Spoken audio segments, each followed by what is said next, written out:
Matapang na inihayag ni dating Senador Antonio Trillanes na hindi siya natatakot at handa niyang tanggapin ang anumang posibleng imbitasyon mula sa Senado, partikular kay Senador Rodante Marcoleta upang dumalo sa isang pagdinig.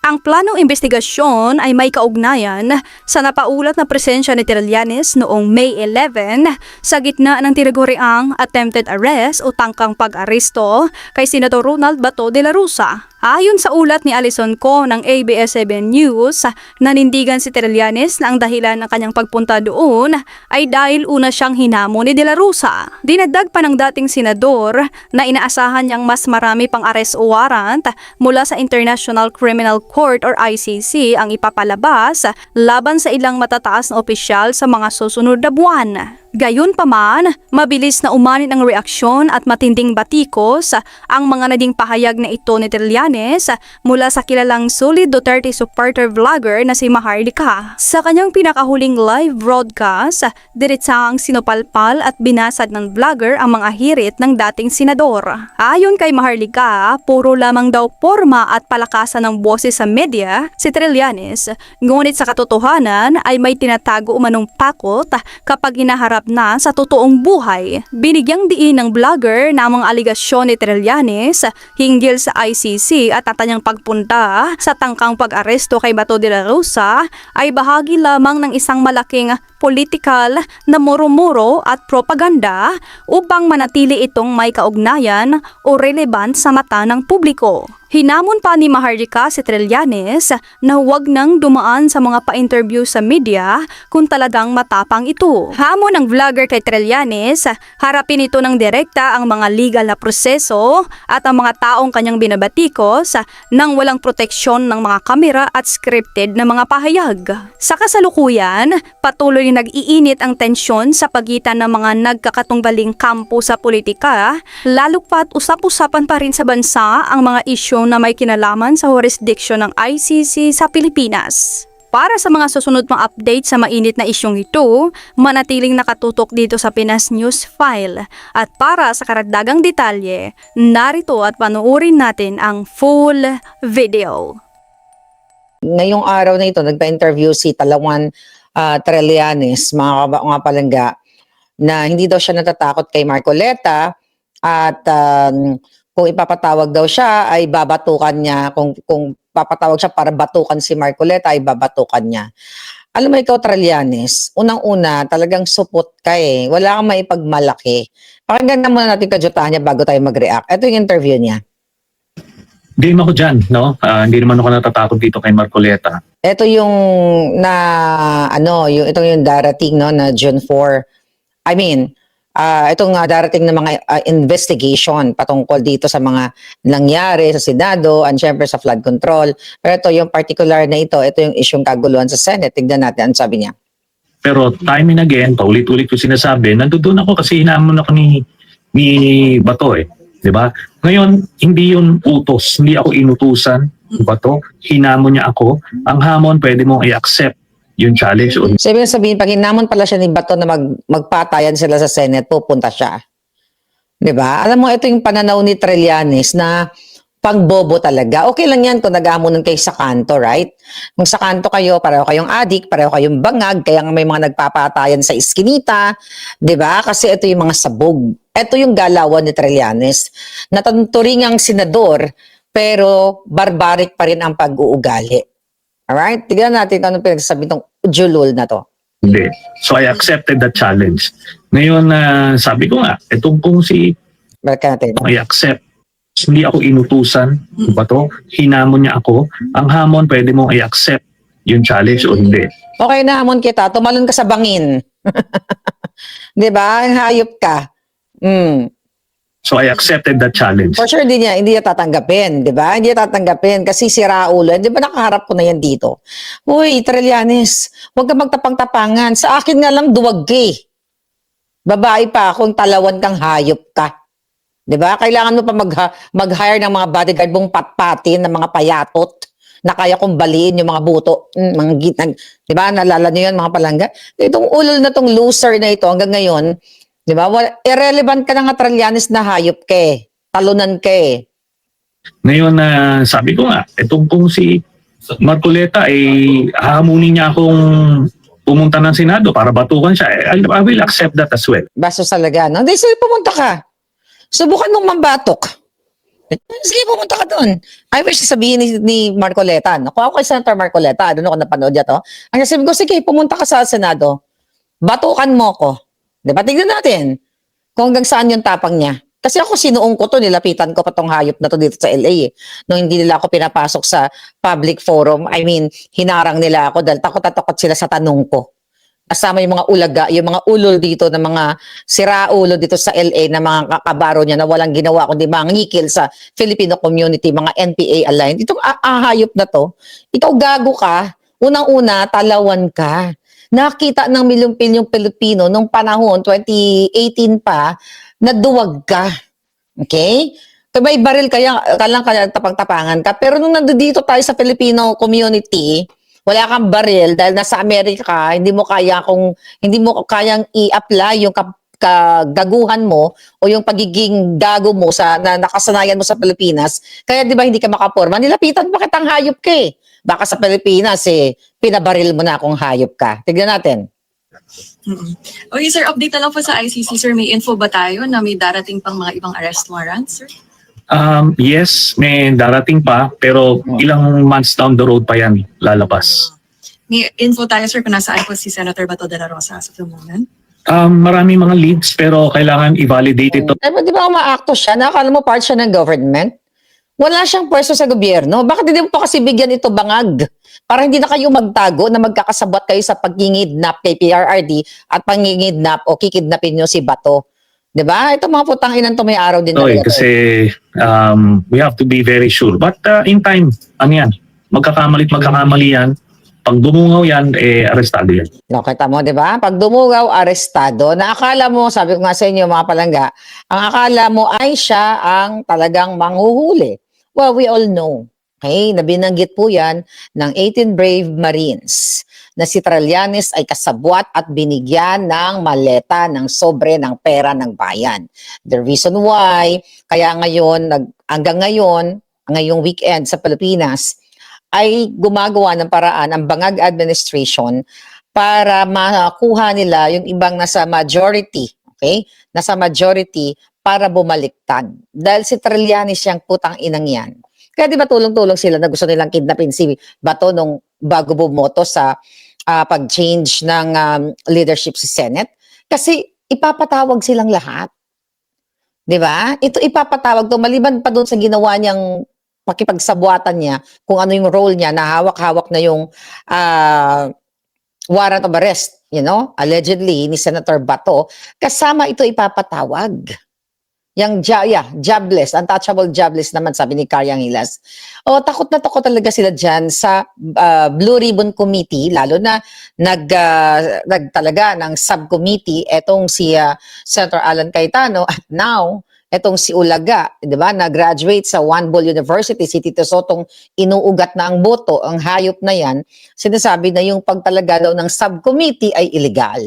Mga kababayan, panibago na naman kabobohan, panibago na naman kasinungalingan dahil, mga kababayan, alright, ito, babasahin ko lang ito, ayon sa Senate Rules, Section 20, okay, Rules of Procedure Governing Inquiries in Aid of Legislation, Section 20, Subcommittees, Delegation of Authority. The chairman of committee, which is si Pia Cayetano, may create subcommittees as may be deemed necessary for the purpose of performing any and all acts which the committee is a whole is authorized to do and perform. So, ginigit na naman ng mga ulaga na illegal daw ang pagtalaga o paggawa ng subcommittee ni Senator Alan Cayetano over the specialized team, pinaliwanag natin kagabi, mga kababayan, para tutukan lang itong sangkot sa flood control. Lahat tinitwist nila eh. Ginagawa nilang mangmang, ginagago talaga yung Pilipino, pero mabuti na lang, itong si Senator Alan Cayetano and then si Senator Marcoleta and the rest of the gang, dyan sa Majority 13, mga palangga, nakikipaglaban sila dito sa bangag na ito. Sabi ko nga sa inyo, hindi titigil si Liza Tanas, si Bangag. Etong weekend na to, hindi sila titigil kung sinong tatakutin nila na kasuhan. Diba? Like Jigoy Estrada, Robin Padilla, Marcoleta for sure hindi yan magpapatinag sa kanila. Villanueva, Escudero, diba? Yung mga gusto nilang ikulong para nga naman maagaw na nila ang mayorya. Okay? Kaya ayaw nilang i-amend o wala pa nga tayo dun sa amendment eh. 'Di ba? Doong nagkagulo na naman yung deliberation o pag-uusapan nila yung motion doon sa Senate rules na kung saan amyendahan ang kanilang rules para paatinin ang mga Senate members na wala doon. Alright? Kaya talaga pinipigilan nila yan. Kasi talagang kung panahon ni Lacson na sila ang majority, 'di ba? Hindi nila inimbestigahan, okay, ng polido or sincero o tapat na pag-imbestiga kung sino ang mga sangkot sa flood control. Kasi ulit-ulitin natin, ang sangkot sa flood control, ang nagnakaw talaga ng pera ng bayan ay si Marcos Jr., si Lisa Tanas, si Sandro Marcos, si Tambalos-Los. Ang mga kasabot nila, kasama si Trillanes na nakipagsabuatan sa ICC ay ang testimonya ng 18 brave Marines, alright? At iba pang mga kasabwat nila, alright? Yung 18 na pinangalan ng mga Diskaya, yung mga contractors na pinangalanan ni Senator Marcoleta, talagang talagang balisang-balisa sila, ulaga sila. Nasabi ko nga sa inyo, kung pwede nga lang patayin talaga nila itong majority na ito, papatayin nila para sila na lang yung matira. Kaya itong kayabangan ng hayop na Trillanes na ito, mga kababayan, ay sobrang yabang lang. Duwag yan. Kaya inahamon kita, Senator Marcoleta, I don't know, I'm not telling you what to do, pero kung ako nasa person ni Marcoleta, sabihin ko, sige, pumunta ka sa Senado at ipakita mo ang tapang mo. Sige nga, batukan mo ko. Ako, yun ang gagawin ko. Di ba? Batukan mo ko at nang magkaalaman tayo kung sinong matapang sa atin. Ako yun. Pero alam naman natin na si Senator Marcoleta is ang personality nun talagang diplomasya hangga't maaari pero matapang. Pero kung si Maharlika, kunyari ang hahamon-hamunin na ganon, again, mga kababayan, nakita ko kung gaano kaduwag si Trillanes nung pumunta siya ng Amerika at wala namang nagkakagusto sa kanya o nagkakagusto. Wala namang nagkakaroon ng interest sa kanya kasi during that time, sa event na yon 2018, okay, konti lang ang pumunta. Buti nga nadagdag pa kami yung grupo namin. Nagpakalat siya noon ng issue patungkol kay Marcos Jr. at saka sa pagnanakaw at mga martial law never again. Yun ang pinakalat niya noon eh. Nakita nyo yun, andin si Pangulong, yung EJK kay Pangulong Duterte. Nung pumunta ako doon, mga kababayan, takot na takot yung mga alipores yung mga pangit. Ewan ko nasaan yung patay na yata yung mga alipores niya. Takot na takot sa akin, inagawan ako ng mikropono. Sabi ko, nag-viral, multi-million views yun nung time na yun. So, yung hamon-hamon mo, trililing, okay? Trililing na support, okay? Na ang sinasabi dyan sa viral video na ikaw ay nagnakaw ng tinidor sa hotel, di ba? Nakita nyo, tangina mo ka, tinidor lang, nanakawin mo pa, di ba? I don't know kung ilang tinidor. Nagnakaw ka ba ng tinidor? Ang cheap mo. Di ba? Ang cheap mo, pero ngayon, iba na, no? Envelope na, maleta na. So, kung totoo, hindi na dapat natin to pinapansin si Trillanes na julul eh. The problem is, kailangan natin pag-usapan yung tarantaduhan niya kasi sinabi nga ng mga testigo, ng 18 na mga sundalo natin na siya ay inabutan ng pera. Okay? Binigyan siya ng pera galing sa bangag at inamin naman ni Ombudsman, yung budolman na si Remulla na nagkita talaga sila ni Trillanes at nagtulungan sila para dyan sa ICC na yan, para kidnapin nila si PRRD. Ano, kikidnapin na naman sila si Senator Bato. Kaya Senator Bato, wag na wag ka magpakumpiyansa. Ngayon, naglagay na sila, yung asawa mo, sinupina, then naglalagay na sila ng patong sa ulo mo or reward daw. Nakita nyo, sabi ko nga, mga palangga, hayop talaga tong mga Bangag administration na to. Alam niyo naman yan, everyday natin sinasabing hayop na yan. Kaya si Bangag ngayon, puro kasinungalingan, deny ng deny, right?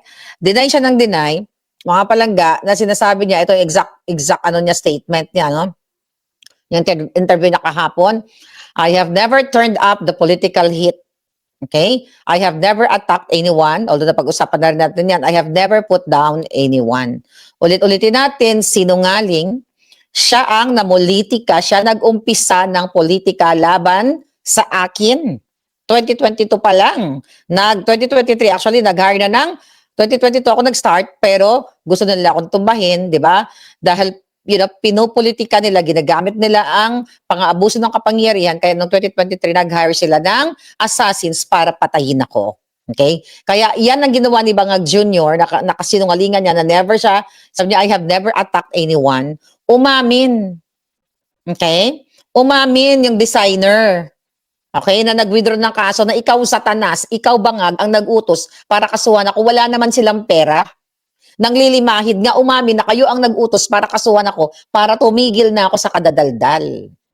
Okay? And I hope Zaldico will speak up soon also. Okay? Sa panaginip ko, okay, umamin din si Zaldico sa akin.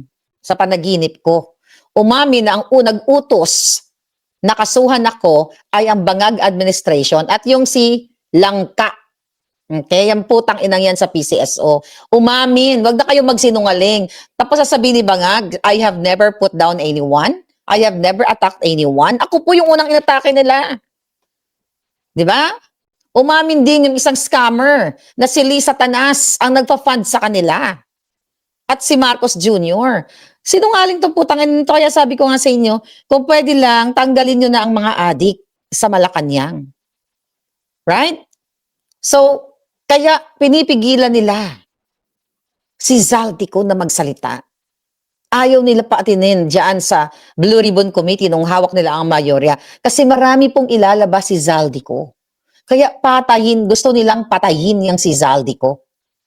Kaya binaboy din ng Bangag administration ni Satanas ang mga demonyo, ang pamilya ni Zaldico.